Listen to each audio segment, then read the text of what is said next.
বন্ধুরা নমস্কার, আমি ডক্টর জয়ন্ত বাইন, প্লাস্টিক এবং কসমেটিক সার্জন। 21 নাগর গাইনোকোমাস্টি সার্জারি করেছিলাম। তো এই ভাই আজকে এসেছিল, ওর সেলাই কাটার ব্যাপার ছিল, আমরা সেলাই অলরেডি কেটে দিয়েছি। তো আমরা এই ভাইয়ের সঙ্গে চলুন একটুখানি কথা বলে নিই, ওর কী অসুবিধে হতো, কেমন এক্সপিরিয়েন্স হলো সেটা নিয়ে কথা বলবো। তো ভাই, আপনি তো গাইনোকোমাস্টি আর সার্জারি আমরা করলাম, আপনার কি অসুবিধে হতো, মানে কেন করালেন, কি অসুবিধে হতো? অসুবিধা আমার কি বলতো, আমার ছোটবেলা থেকে এটা ছিল। ঠিক আছে, এবার আমি অনেক মোটা ছিলাম তখন। এবার আমি জানতাম না যে এটা গাইনোকোমাস্টিয়া। আচ্ছা। আর আমি ওয়েট কমিয়ে নিজে ওয়েট কমিয়েছি যে চেস্ট ফ্যাট কমে কিনা।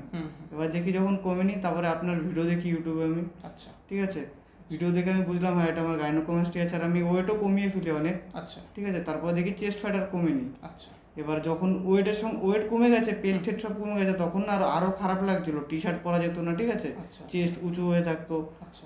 এরকম মানে আপনার যেটা এক্সপেরিয়েন্স, মানে আপনি ওজন কমালেন, পেটের ফ্যাট কমে গেল, কিন্তু বুকের ফ্যাটটা কমলো না। না, কমলো না বুকের ফ্যাট, এবং বরঞ্চ পেটের ফ্যাট কমে যাওয়ার পরে বুকটা আরো বেশি মানে উঁচু লাগতে লাগলো। তখন আরো খারাপ লাগছিল, যার জন্য বাইরে বেরোতে অসুবিধা হতো, আমি কোথাও যেতে পারতাম না।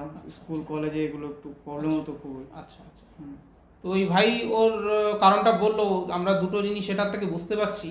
একটা হচ্ছে অনেকেই জিজ্ঞেস করেন কি স্যার এক্সারসাইজ করে গাইনোকোমাস্টিয়া কমবে কিনা। তো আপনার কি মনে হচ্ছে এক্সারসাইজ করে বা ওয়েট লুজ করে গাইনোকোমাস্টিয়া কমছে না, তাই তো? আমি ডায়েট থেকে শুরু করে এক্সারসাইজ, যত ভালো ভালো ডায়েট, যেমন টেস্টোস্টেরন বাড়ানোর খাবার খেতাম আমি, ইস্ট্রোজেন যেমন চিনি টিনি এগুলো কিছু খেতাম না আমি, তেল টেল পুরো একদম ক্লিন ডায়েট ছিল আমার, বয়েলড ফুডস। আচ্ছা। আমি সব রকম ভাবে চেষ্টা করেছি 1 বছর ন্যাচারালি, কিন্তু কমেনি। তারপরে আমি এসেছি এখানে। আচ্ছা আচ্ছা।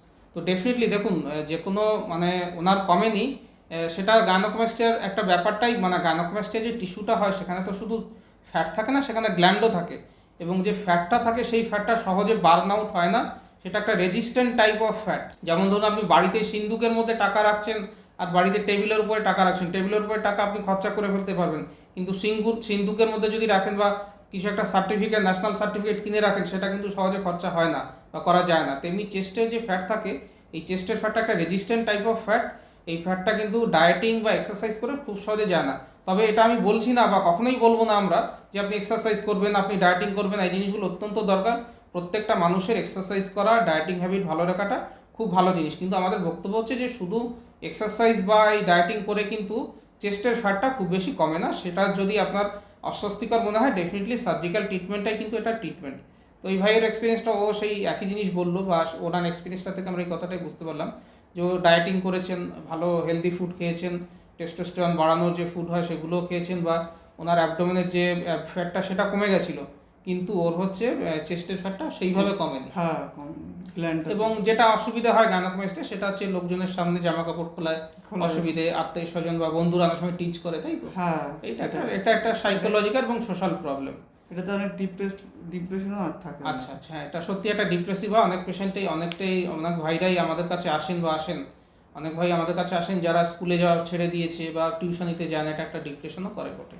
তো ভাই, আপনি তো, আমরা সার্জারি করেছিলাম, সার্জারি দিনের এক্সপিরিয়েন্সটা যদি বলেন, কতটা কিভাবে সার্জারি করলাম বা ব্যথা কতটা লাগলো, তারপরে কখন ছিলেন, বাড়ি গেলেন, এটা নিয়ে যদি একটু বলেন। আমি সার্জারি প্রথম যখন এসেছি আমার একটু ভয় ভয় লাগছিল। 1-1.5 বছর থেকে আপনার ইউটিউব চ্যানেল ফলো করছি আমি, ঠিক আছে, আমি অনেক এক্সপিরিয়েন্স দেখেছি, তারপরে সাহস করে এসেছি আমি।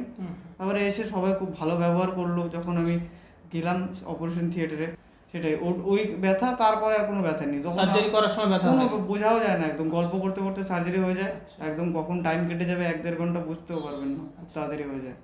তো অ্যাকচুয়ালি ভাই যেটা বললেন, আপনারা আমার ভিডিওগুলো দেখলে জিনিসটা আপনাদের আরও ভালো ক্লিয়ার হবে। সার্জারির দুটো পার্ট থাকে।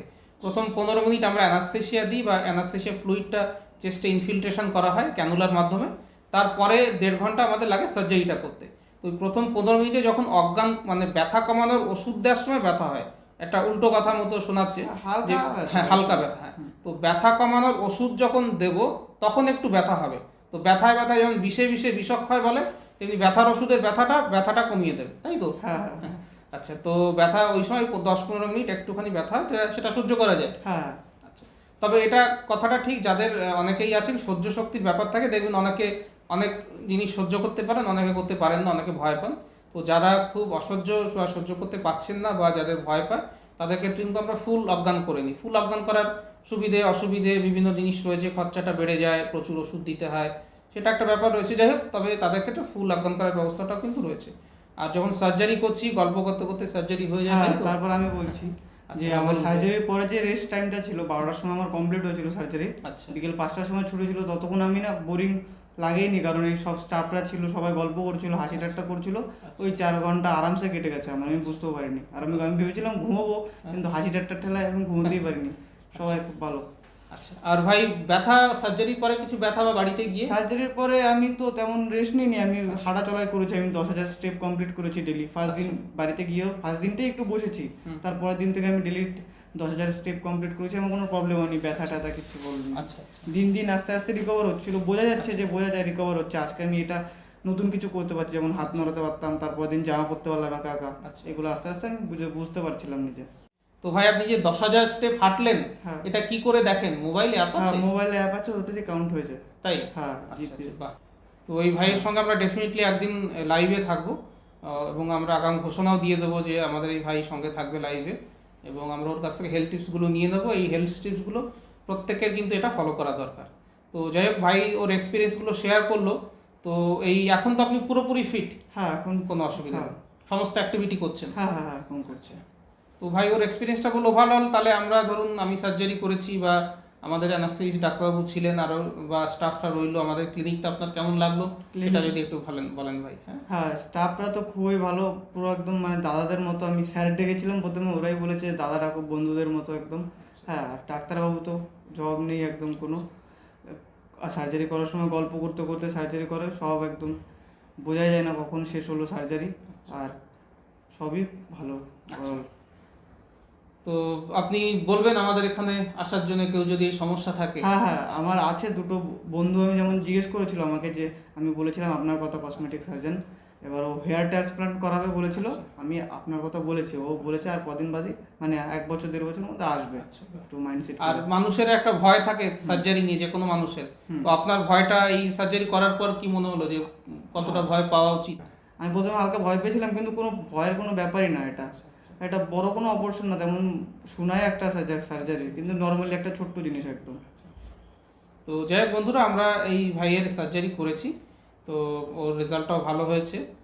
আমি চেষ্টা করি প্রত্যেকটা পেশেন্টকে আমার নিজের মতো করে, নিজের ভেবে জিনিসটাগুলো করা, তাদেরকে বেস্ট পসিবল আমি যতটুকু জানি, যতটুকু স্কিল আমি অ্যাকোয়ার করেছি, আমার শিক্ষকরা শিখিয়েছেন, তার মাধ্যমে ওনাদেরকে বা আপনাদের সবাইকে পরিষেবা দেওয়ার চেষ্টা করি। আপনাদের ভালো লাগে, ভালো বলেন, সেটাতে আমরা প্রত্যেকে, আমি, আমার অ্যাসিস্ট্যান্ট ডক্টরবাবু, আমার স্টাফরা, প্রত্যেকে আমরা ভালো লাগে। কারণ সার্জারি বা এটা তো ডেফিনেটলি আমার একটা পেশা, এই কাজটা করেই আমি আমার জীবিকা নির্বাহ করি। তারপরও একটা ভালোবাসার জায়গা থাকে, এবং যখন পেশেন্টরা বলে যান, ধন্যবাদ জানান কি স্যার আমি উপকার পেয়েছি, নিজেকে আরও ভাগ্যবান বলে মনে হয়। তো বন্ধুরা, আপনারা যদি গাইনোকোমাস্টিয়া সমস্যা থাকে বা এই জাতীয় সমস্যায় ভোগেন, লজ্জা পাওয়ার কোনো ব্যাপার নেই, এটার খুব সহজ সমাধান হয়। এই ভাইয়ের এক্সপিরিয়েন্স শুনলেন, ওর এক্সপিরিয়েন্সটাও শুনলেন। আপনারা আপনাদের চেস্টের ফটো আমাদেরকে নিচে হোয়াটসঅ্যাপ নম্বরে পাঠিয়ে দিতে পারেন। আমি চেস্টের ফটো দেখে আপনার কোন গ্রেড রয়েছে, কত খরচ হবে, কী করতে হবে, সমস্ত গাইডলাইন্স দিয়ে দেবো। ভিডিওটা ভালো করলে লাইক করবেন, শেয়ার করবেন, আমাদের চ্যানেলটাকে সাবস্ক্রাইব করবেন। আর ভাই আপনাকে আমাদের ক্লিনিকে আসার জন্য এবং ইন্টারভিউটা দেওয়ার জন্য ধন্যবাদ। নমস্কার।